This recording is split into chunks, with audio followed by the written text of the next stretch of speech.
छत्रपती शिवाजी महाराजांनी राजधानी रायगड बांधताना अनेक प्रयोग केले। छत्रपती शिवाजी महाराजांचे दुर्गविज्ञान किती प्रगत होते हे आपल्याला रायगड व्यवस्थितपणे बघितल्यानंतर समजते। प्र.के. घाणेकर सर सांगतात की छत्रपती शिवाजी महाराजांनी रायगडावरती पाण्याचा वापर एका अस्त्रासारखा केलेला आहे। जलास्त्र म्हणू शकतो आपण त्याला।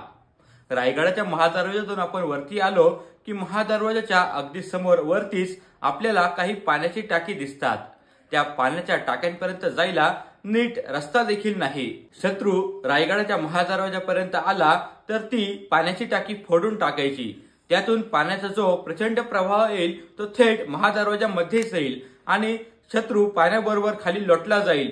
महादरवाजाच्या बाहेर खोल दरी आहे।